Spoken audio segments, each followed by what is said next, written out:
There was a moment, I remember it clearly, when I was sitting at my kitchen table at 2 in the morning. My coffee had gone cold. I was just staring at my phone. And I wasn't reading anything. I wasn't watching anything. I was just staring. And I thought to myself, is this it? Is this really what my life is? That's such a specific image. The cold coffee. Right?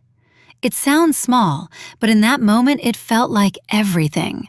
Like even the small things in my life had gone cold. I've had a moment like that too. Mine was on a Sunday evening.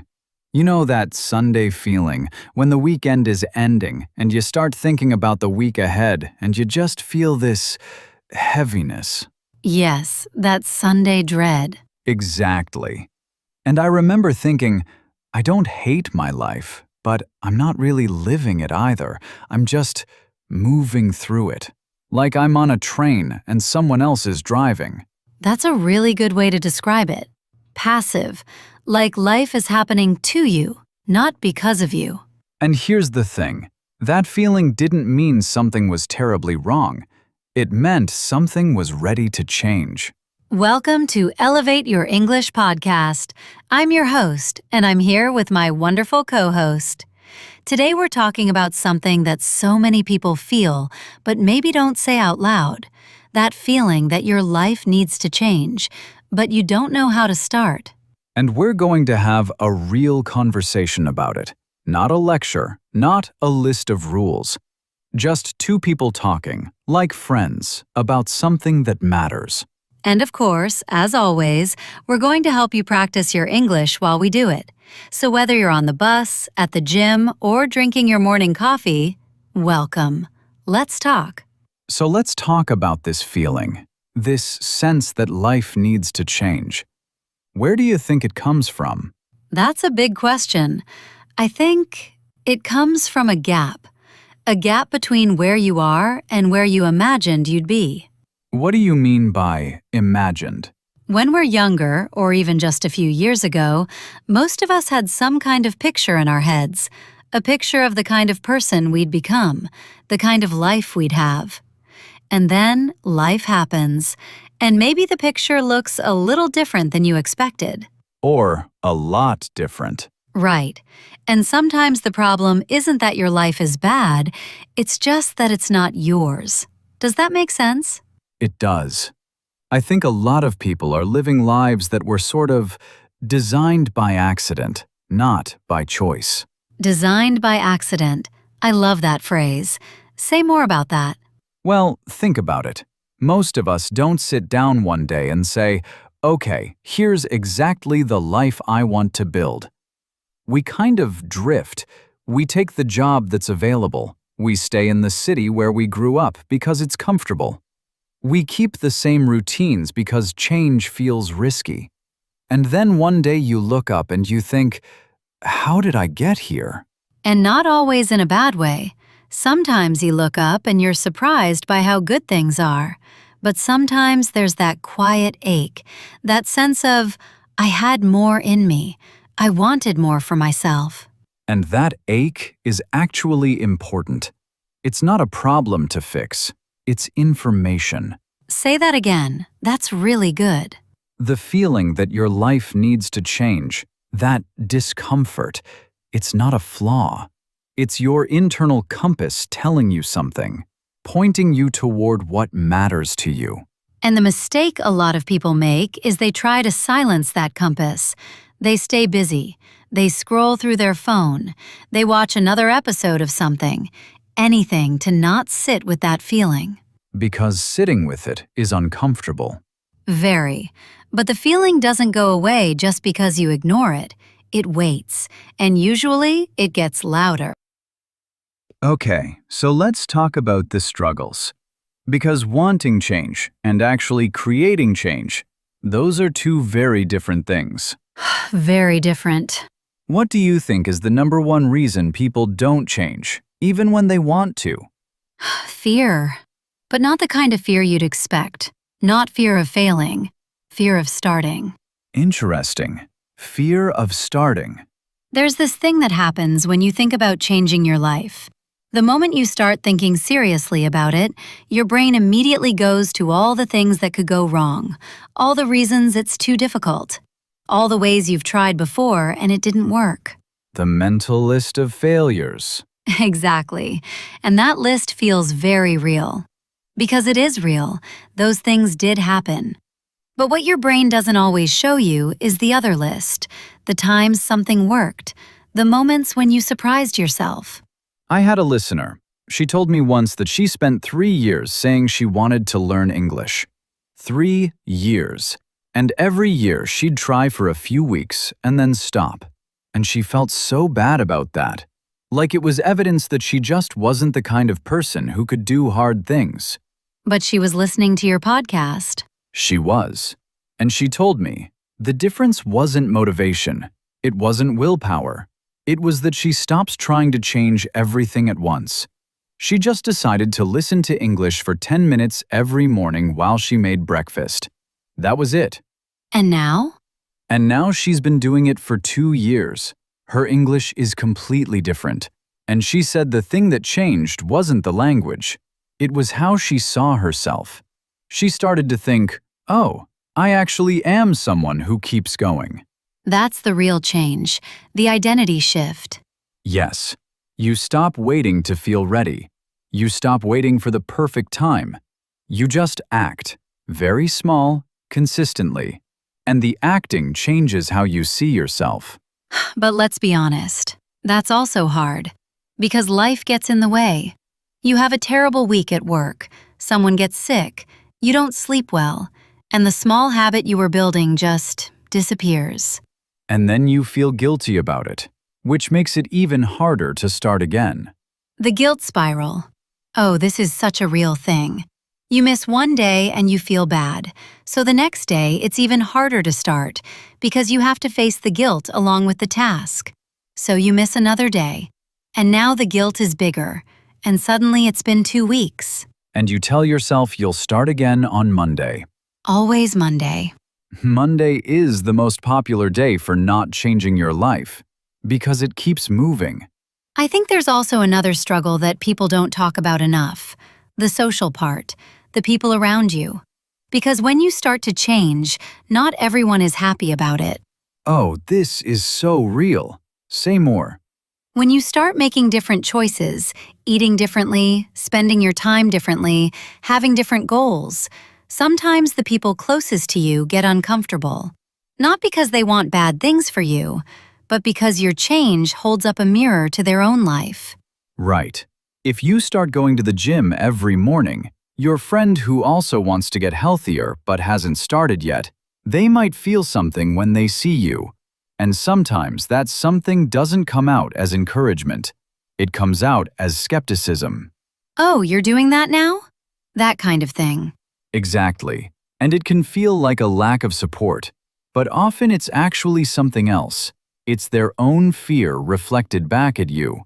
Which is hard, because you need support when you're changing. You're vulnerable, you're trying something new, and when the people around you aren't enthusiastic, it can knock the wind out of you. So what do you do with that? You get quiet about your goals, not secretive, but quiet. You stop performing your change for other people. You just do it. Prove it to yourself first. The proof will eventually speak for itself. Okay, let's talk about what actually helps. What actually moves people forward. I want to start with something that sounds almost too simple. Clarity. What kind of clarity? Most people who want to change their life have a very foggy idea of what that actually means. They say things like, I want to be happier. I want to feel better about myself. I want more freedom. And those are true, but they're not clear enough to act on. They're feelings, not directions. Right.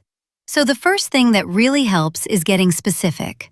Not, I want to be healthier, but I want to have enough energy to play with my kids without getting tired.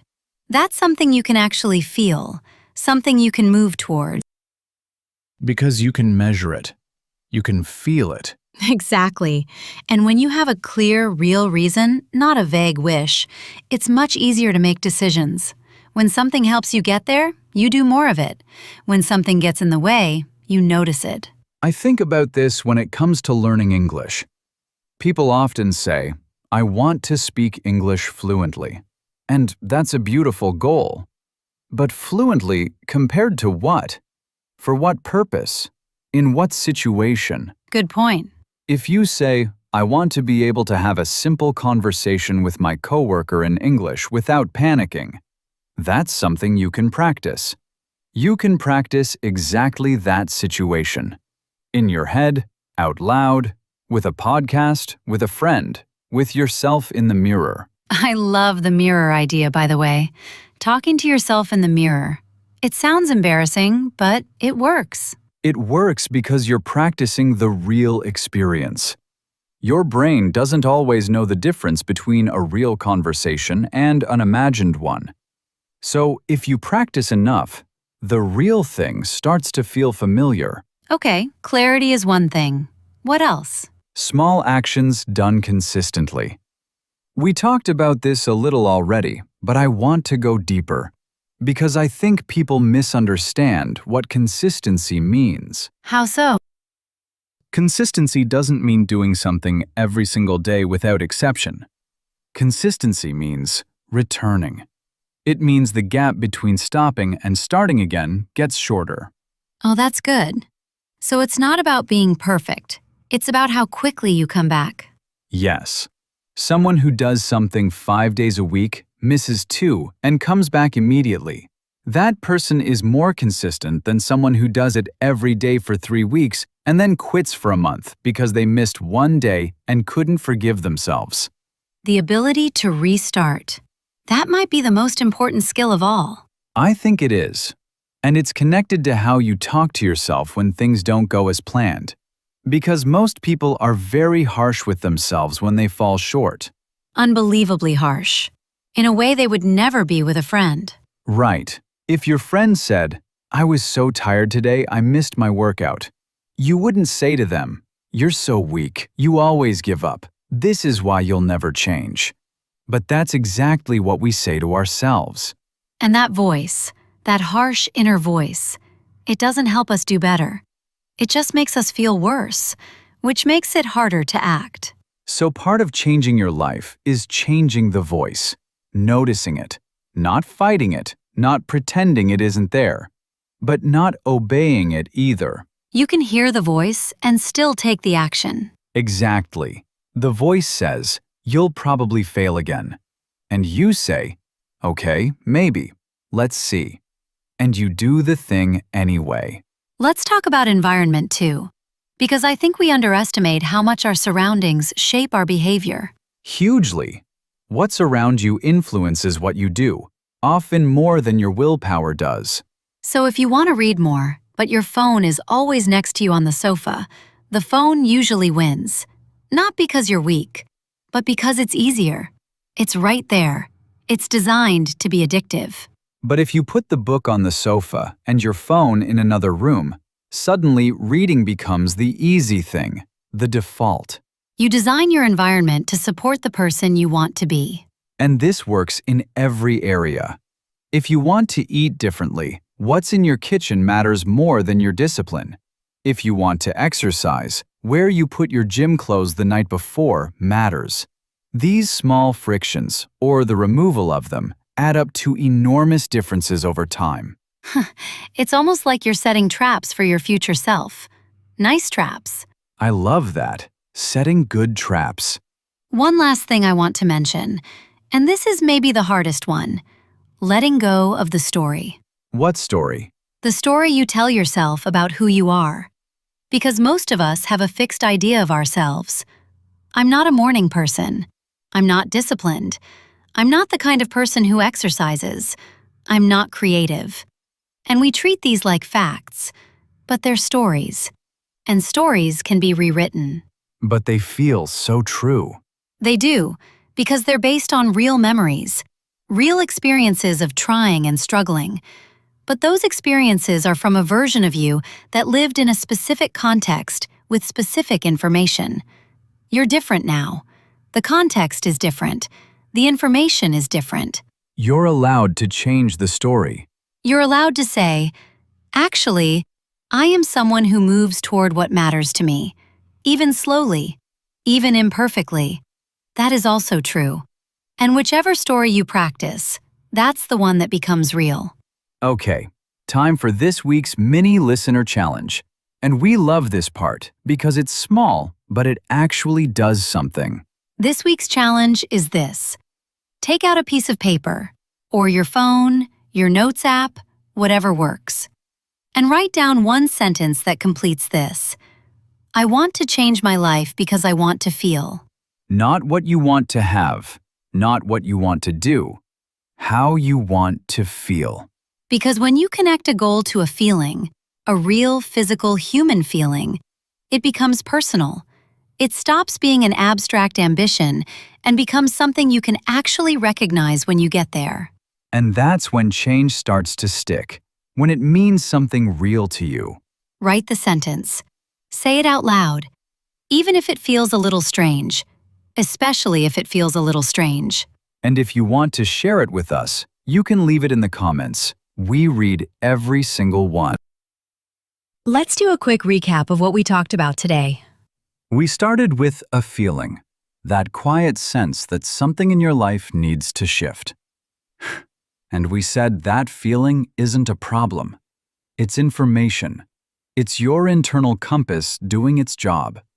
We talked about how a lot of us are living lives that were designed by accident, not by conscious choice, and how that's okay, because noticing it is the beginning of changing it.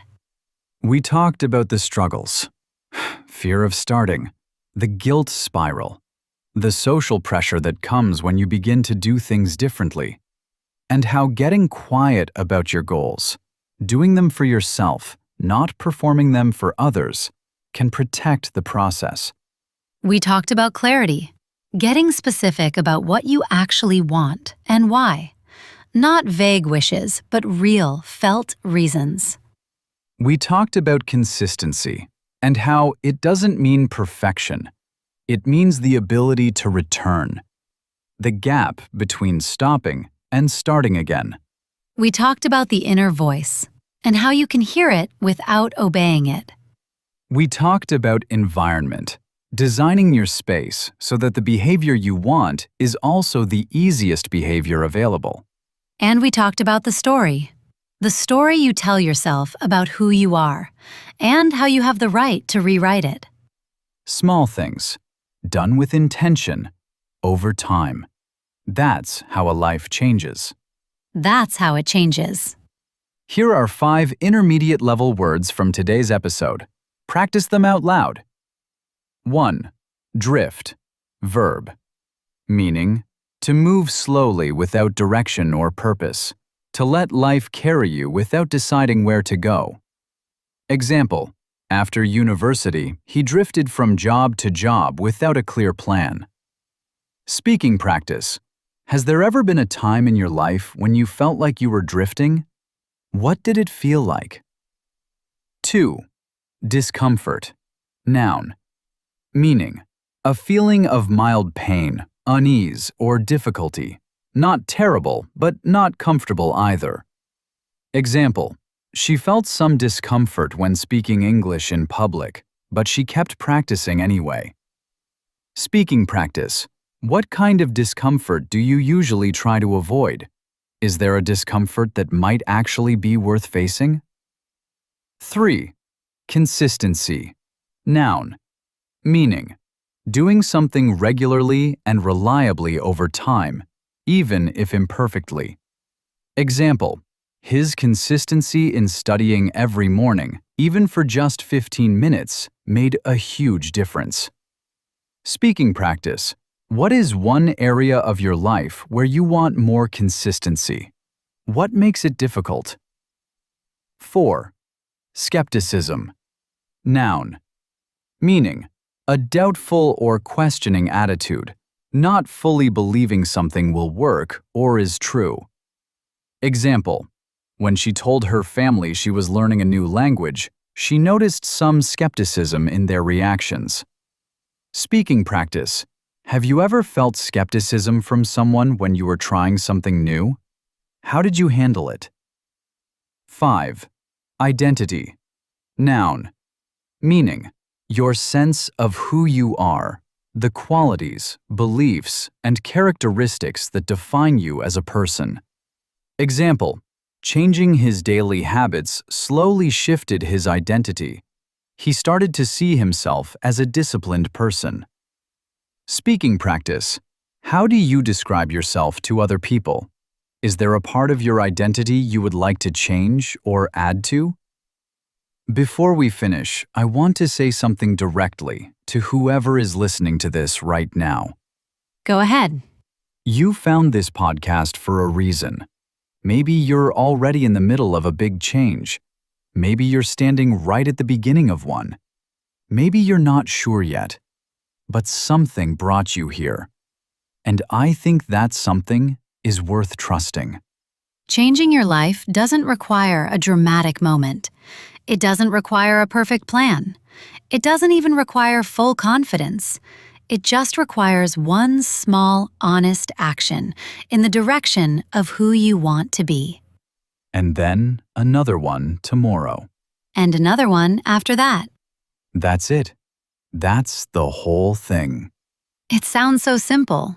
And in some ways it is. But simple isn't always easy. And we know that.